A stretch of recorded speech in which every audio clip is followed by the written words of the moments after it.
Good morning, guys. It's already December 5, and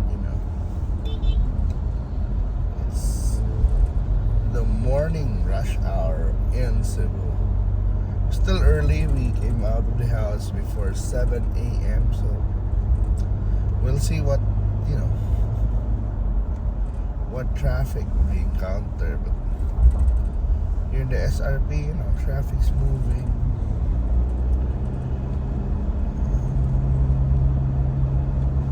At a good pace, although there are so many cars now out on the street as well. And so we're passing by New-Star Resort and Casino. So this is like the premier casino destination of Cebu.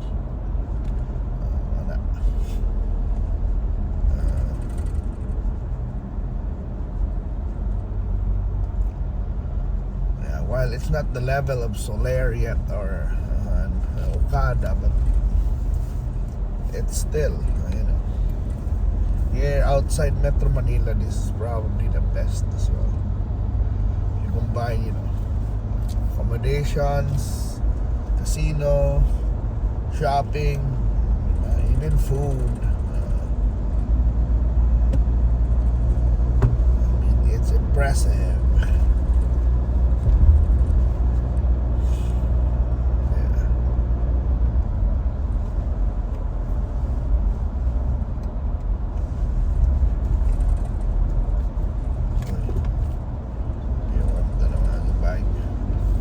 I don't know what they're gonna do with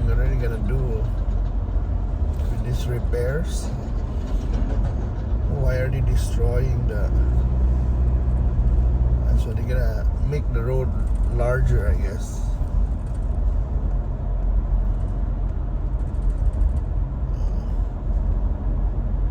I mean, for what? Is it gonna be a road, or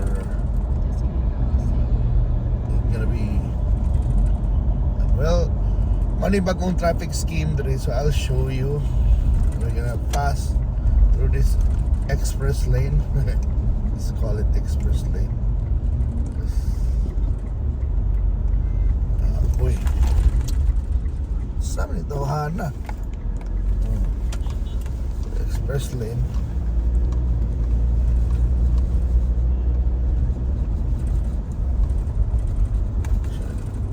Amount siya. He turned too late, I would say. Manayamang express lane. So this will take us to the tunnel. Although at this hour it shouldn't have mattered, but still it has less cars in this lane compared to although this is a single file. Mali challenge yan because it's a single file. You can't go to the CCLX if you pass through this road. So, I think they'll remove the barrier about 8 a.m. or 9. Diba? So it's only a single lane also going to Talisay if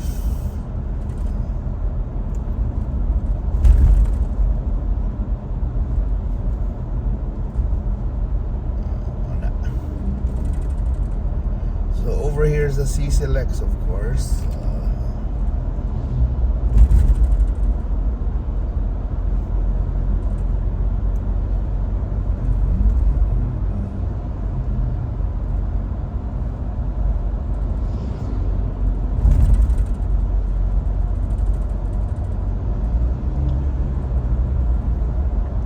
So this lane is quite faster, I would say. No motorcycles here.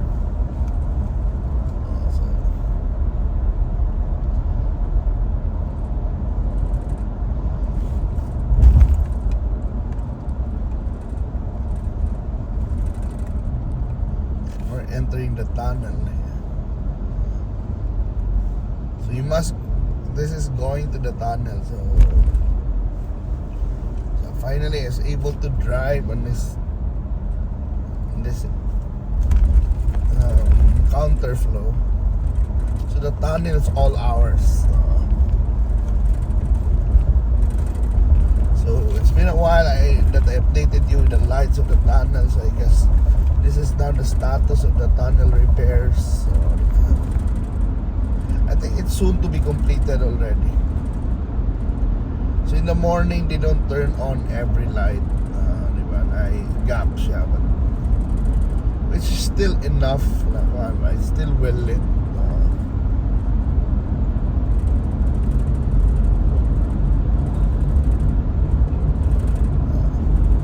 Kita mo na. So I think the repairs are almost done. So pag abot na to dire, there's a detour na mabalik na ta. Balik na ta sa regular lane. But yeah, as of the moment, tali mo kagi sa tunnel in the morning. So that's the new traffic scheme here at the South Coastal Road. Most of us we're gonna turn left here, which is our usual route. But our destination today is different from a typical going to Cebu doctors. We are going somewhere else. So, pwede ka mabalik din sa lane. But here, we're gonna go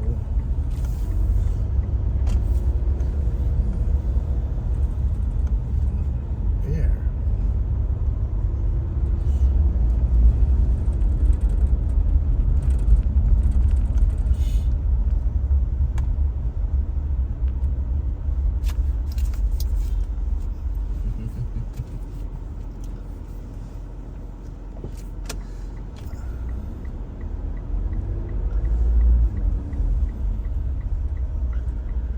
So do I like the new traffic scheme? Okay naman. At this hour, okay ra. But I guess if you pass by mga 8 o'clock na traffic na kayo, it would matter. I mean, at least they're giving an additional lane for people traveling to the city. Labi na des mampaling mag-traffic na diha.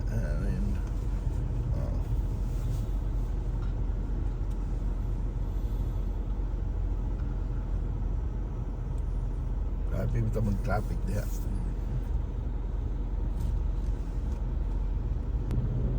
Let's go.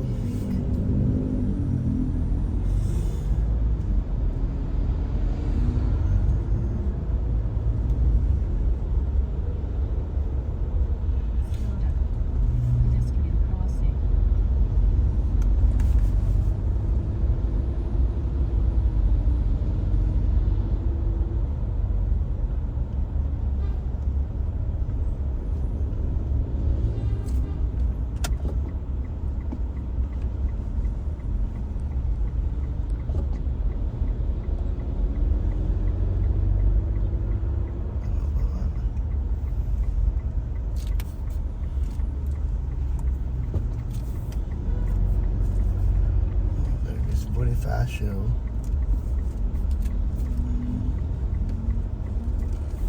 Right.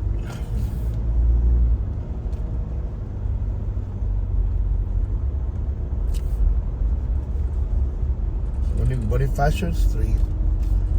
And the other one is the Eduardo Abuiti Street, which is the home of gahapon dito may sa Casa Gorordo or Namon Abuitis Foundation.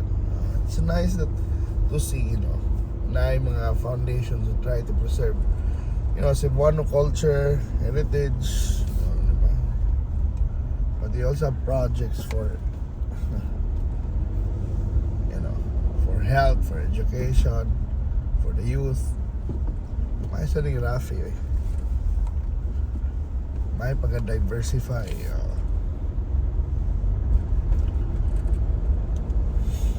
We always hear about sustainable goals, but I guess especially here in the Philippines, the UN sustainable goals wouldn't be attainable if without the help of the private sectors and foundations like Rafi, diba? Ay mga ingana ba? Even mga local governments are looking at the UN sustainable goals, and making sure na kahit papano they can, you know, fill in the, or help in achieving those numbers. Diba? Although feeling man nato, I think even compared na to mga 50 years ago, probably we are now healthier. Kaya lang we're now, I would say we're so many. Diba? Na isa the struggle for resources still gonna be there because, you know, we're like more than double, I think, our population 50 years ago. So mauna. So na yung mga kuan, of course. Medyo traffic na at 7. We're already, time check is around 7:04 in the morning. Of course, most of the traffic could be, you know, mga kids, school kids going to school, parents, diba? Going to work.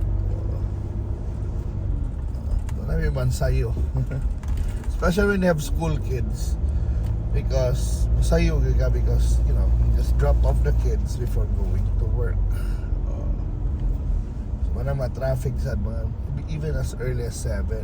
Mas normally mag-start ang work at 8 man. Pero ang klase mag-start at 7, 7:30. Some even earlier. Diba?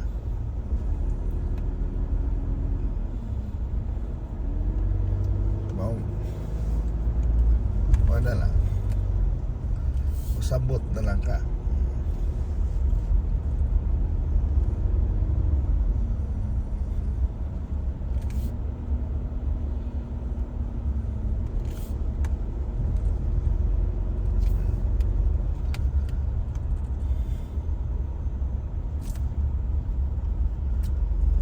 Kaya usahay sa lagi timing kang na mga basura because, you know, it's say oras para mag-collect sa trash sa'yo. Malangan hapon sila mag-collect sa trash.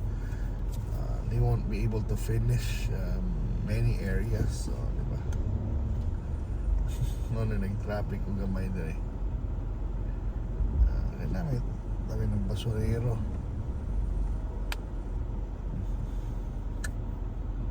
Yung saan mo likay ng guan mga auto